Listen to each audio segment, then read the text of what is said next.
이민개혁 행정명령을 두고 민주당과 공화당이 한치 양보도 없는 줄다리기를 이어가고 있습니다. 오늘 새벽 브루클린에서 한 남성이 유대교 회당을 급습해 흉기로 이스라엘 학생을 공격했습니다. 한 설문조사에서 오바마 대통령의 집권 후 인종 갈등이 악화됐다는 응답자가 과반수를 넘었습니다. 인천국제공항에 미국행 승객들을 위한 전용 심사장을 설치하는 방안이 추진되고 있습니다. 뉴욕주가 주 차원에서 설날을 휴교일로 지정하는 첫 번째 주가 될 전망입니다. 이상은 이 시각 주요 뉴스입니다. 여러분 안녕하십니까? KBS 뉴스입니다. 오바마 대통령의 이민개혁 행정명령을 두고 민주당과 공화당이 한치 양보도 없는 줄다리기를 이어가고 있습니다. 공화당 소속 주지사를 둔 주들이 소송을 제기하는가 하면 민주당 소속 주지사를 둔 주들도 맞서 힘을 모으고 있습니다.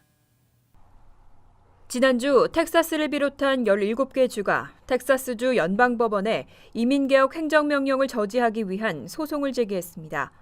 여기에 플로리다와 애리조나, 오하이오주도 가세했습니다. 이들 주는 모두 주지사가 공화당 소속인 곳들로 앞으로 공화당 주지사를 둔 나머지 10개 주들도 동참할 가능성이 있는 것으로 전망되고 있습니다. 이들은 오바마 대통령이 그의 권한을 넘어섰고 법을 충실히 집행해야 한다는 헌법상의 의무도 준수하지 않았다고 주장했습니다. 한편 이에 맞서 빌 드블라지오 뉴욕시장 등 민주당 소속 시장 20여 명은 이민개혁 행정명령의 성공적 시행을 위해 힘을 합쳤습니다. 뉴욕시장실은 8일 시장관저에서 샌프란시스코와 포틀랜드, 애틀랜타와 시애틀 등 전국 20개 도시의 시장을 초청했습니다. 이들은 내년부터 본격 시행되는 이민개혁 행정명령의 성공적 정착을 위해서 별도의 조직을 구성하고 각 도시에 거주하고 있는 수혜자들이 혜택을 받을 수 있는 방안을 확정해 협력하기로 결의했습니다. 오늘 새벽 브루클린에서 한 남성이 유대교 회당을 급습하고 흉기로 이스라엘 학생을 공격했습니다. 용의자는 현장에서 출동한 경찰과의 대치 과정에서 총격을 받고 사망했습니다. 박민기 기자가 보도합니다. 한 남성이 손에는 칼을 쥔 채 경찰과 대치하고 있습니다. 경찰은 남성에게 총을 겨눈 뒤 무기를 버리라고 소리 지릅니다. 남성은 칼을 테이블 위에 내려놓고 뒤로 물러서는 듯 하더니 이내 칼을 향해 다시 돌진합니다.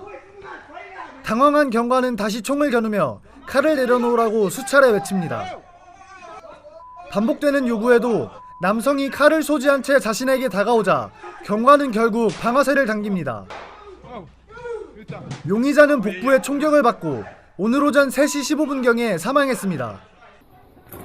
경찰의 총에 사망한 이 남성은 49살의 켈빈 피터스입니다.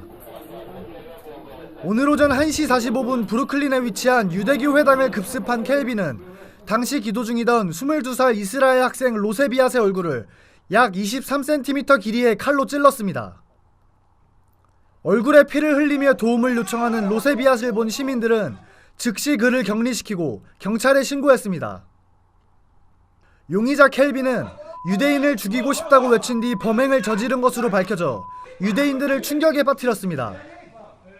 하지만 사건을 접한 빌 브레튼 뉴욕 경찰국장은 켈빈 피터스가 테러리스트 집단에 소속돼 있는 기록은 찾지 못했다며 인종테러 사건은 아니라고 시민들을 안심시켰습니다. 켈빈은 마약 소지와 절도 혐의 등 총 19번의 전과 기록이 있는 것으로 나타났습니다. 남성의 눈은 풀려 있었고 비틀거리는 증상을 보였다는 시민의 증언으로 볼 때 이번 사건은 켈빈의 마약 중독에 의한 우발적 범죄로 보입니다. 칼에 찔린 로세비앗을 치료 중인 킹스 카운티 병원은 생명에는 지장이 없다고 밝혔습니다. KBS 뉴스 박민기입니다. 지난 15년간 뉴욕시에서 경찰에 의해 사살된 범죄 용의자가 180명에 달했습니다. 물론 시민사회의 안전을 위협하는 범죄자들은 제압돼야 마땅하지만 경찰의 과잉 진압 역시 그냥 지나칠 문제는 아닌 것 같습니다. 지난 15년간 뉴욕시에서 경찰에 의해 사살된 범죄 용의자는 최소 179명. 이 가운데 기소된 경찰은 3명에 불과했고 1명이 유죄를 인정했습니다. 하지만 실형을 받은 경찰은 단 한 명도 없었습니다. 한편 사살된 용의자 중 27%는 사건 당시 비무장 상태였고 인종을 파악할 수 있는 케이스의 86%는 흑인 또는 히스패닉이었습니다. 또 2012년 한 해에만 21명이 경찰의 진압 도중 사망해 지난 15년 이래 최고를 기록했습니다. 로버트 겐기 감옥개혁 올가나이징 프로젝트의 사무총장은 이와 같은 사건의 대부분이 그 지역 검찰에서 수사가 진행된다며 지역 경찰과 검찰이 서로 협력 관계에 있기 때문에 수사에 한계가 있다고 지적했습니다. 이와 관련해 일부 주의원들은 앤드류 쿠오모 주지사에게 이런 케이스들을 수사하는 특별검사팀을 구성해달라고 촉구했습니다. 하지만 패트릭 린치 경찰노조 회장은 같은 기간 현장에서 사망한 경찰도 80명이라며 경찰은 항상 시민의 안전을 위해 싸우고 있다고 항변했습니다. 오바마 대통령의 집권 후 미국 내 인종 간의 갈등은 어떻게 바뀌었을까요? 설문조사가 실시됐는데 응답자의 절반이 관계가 더 나빠졌다고 대답했습니다. 블룸버그 폴리틱스가 여론조사 전문기관을 통해 실시한 설문조사에 따르면 응답자의 53%가 오바마 대통령이 취임한 후 미국 내 인종 간 관계가 나빠졌다고 답변했습니다. 36%는 인종 갈등이 오바마 대통령 집권 이전과 다름없다고 대답했고 9%는 나아졌다고 대답했습니다. 갈등이 악화됐다는 응답자는 인종별로 흑인은 45%지만 백인은 56%에 달했습니다. 조사 대상자들은 최근 전국적인 시위를 촉발한 두 사건의 대배심 결정을 두고 상반된 입장을 보였습니다. 미주리주 퍼거슨시에서 흑인 청년을 총격 사망하게 한 백인 경관을 불기소 처분한 데는 52%가 찬성 의견을 밝혔지만 뉴욕주에서 흑인 남성을 체포하는 과정에서 목을 졸라 숨지게 한 백인 경관에 대한 불기소 결정은 60%가 반대 의사를 보였습니다. 백인은 미주리주 대배심 결정에 대해 64%가 지지를 표명했지만 뉴욕주의 결정에는 32%만 동의했습니다. 흑인은 두 사건 모두에 대해 90% 이상 절대 다수가 반대했습니다. 인천국제공항에 미국행 승객들을 위한 전용 심사장 설치가 추진되고 있습니다. 이렇게 인천공항에서 사전 입국 심사를 거친 승객들은 미국 공항에서 별도의 입국 심사를 거치지 않게 됩니다.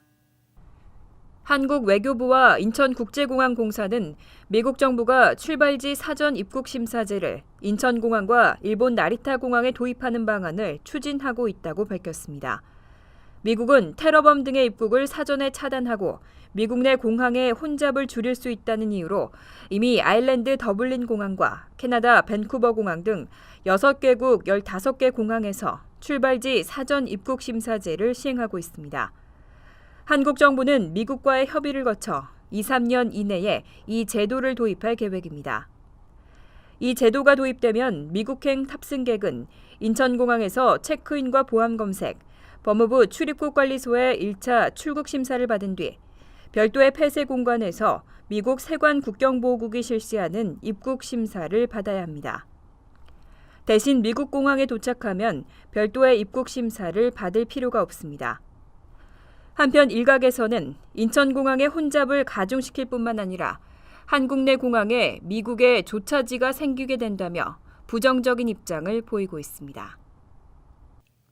미국에 거주하는 한인 이민자들 가운데 3분의 2는 이민 온 지 15년이 넘었다고 합니다. 반대로 3분의 1만이 15년 내 이민 왔다는 이야기겠죠. 한인들의 이민이 정책이라는 분석입니다.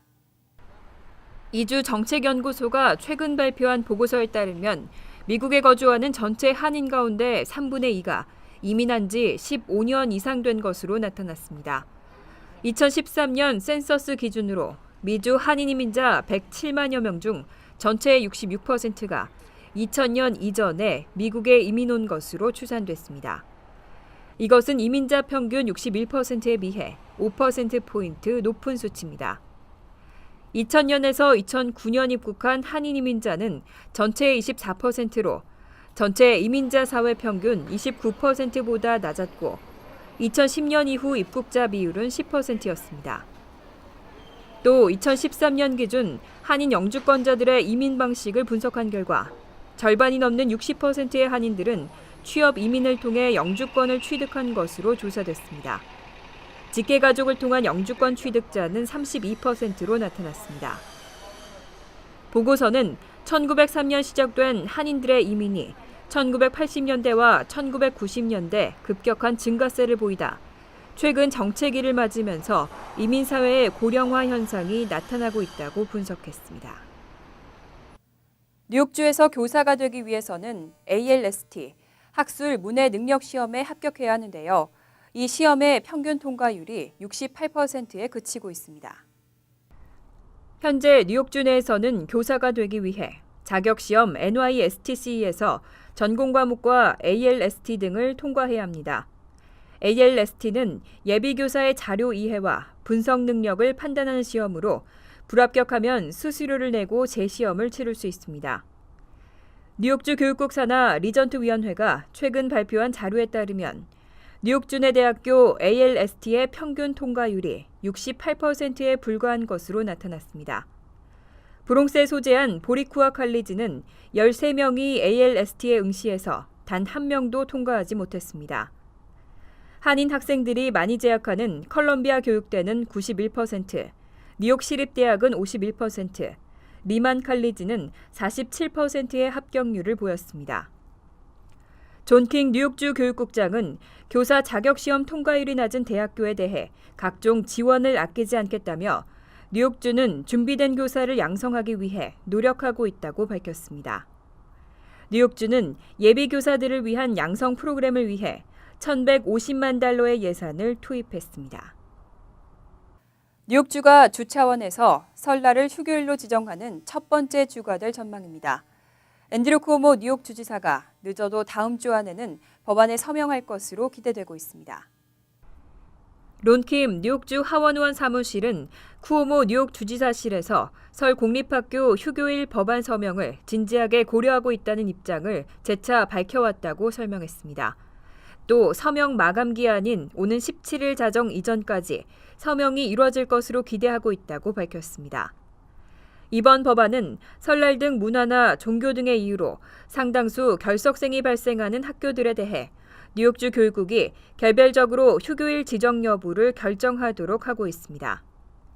론킴 주 하원의원이 지난해 당선되자마자 발의한 이 법안은 2월 주 하원에서 찬성 118표, 반대 22표로 압도적으로 통과했습니다. 이어 지난 13일 뉴욕주 상원에서도 찬성 58표, 반대 2표로 가결됐습니다. 이번 법안이 통과되면 뉴욕주는 주 차원에서 설날을 공립학교 휴교일로 지정하는 첫 번째 주가 됩니다. 제네시스와 에쿠스 등 현대 자동차의 고급 차종에서 정지 등 결함이 발견됐습니다. 정지 등이 제대로 작동하지 않으면 뒤따라오던 차와의 사고 위험이 높아지죠. 약 4만 3천 대가량이 리콜됩니다. 미 도로교통안전국은 제네시스와 에쿠스 등 현대 자동차가 판매한 고급 승용차 4만 3천 대에서 정지 등 결함이 발견돼 리콜된다고 밝혔습니다. 리콜 대상은 2009년부터 2011년 생산된 제네시스와 2011년 생산된 에쿠스 모델로 정지 등이 주행 중 제대로 작동하지 않을 가능성이 있는 것으로 알려졌습니다. 정지 등이 작동하지 않을 경우 뒤에서 달리는 차가 감속이나 정지를 파악하지 못해 사고의 위험이 높아집니다. 하지만 이로 인해 실제 발생한 사고나 부상자는 없는 것으로 알려졌습니다.